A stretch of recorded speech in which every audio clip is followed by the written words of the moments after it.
si Jesus sa cross. Muna ingon ang Bible, ingon siya, it is finished. Unsa man ang it is finished? Tetelestai. Natapos na ang tanan. Kaysa akong pagtuon mga igsoon na ay tulo ka point o nganong nakaingon siya, it is finished. Unang-una, maminaw ha, the debt has been paid. Ang utang nabayran na. Sa time na nalansang si Jesus, ang utang na to sa Ginoo, maong kamatayon sa impyerno, siya ang nagbayad para nato. Muna ingon siya, it is finished.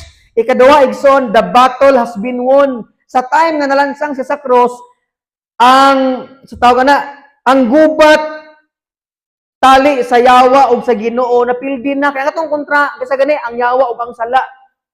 Kay once nga dili, mapildi ning sala o ang demonyo igsoon, kitang tanan maimpirno. Pero sa time nga nalansang si Jesus, gipildi niya tanan ang sala, ang kamatayon, bisan pa man ang yawa mo na ingon siya, the battle has been won. Ikatulo, igsoon, the sentence has fully served. Ang hatol para sa silutan tas impyerno na serbisyuhan na sa Ginoo.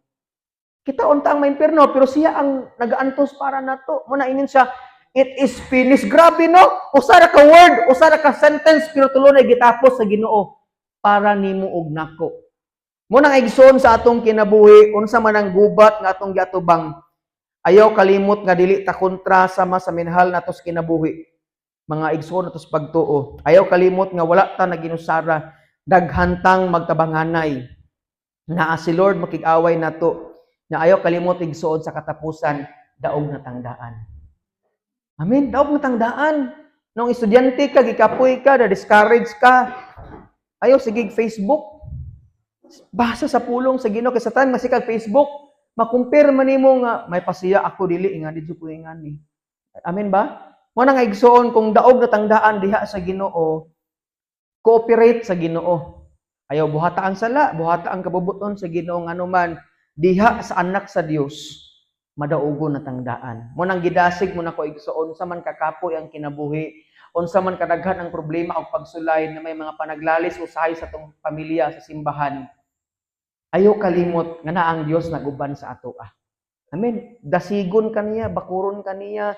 Kung i-discourage man kasi imong pamilya, sa imong ginikanan, sa imong igsuon, sa imong barkada, ayaw kalimot nga na ang pulong sa Ginoo magdasig nimo.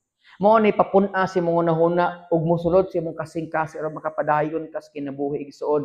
Kung ikaw man gani nay mga minahal mo sa kinabuhi na discourage na, naluyan na, ikaw ang gamiton sa Ginoo.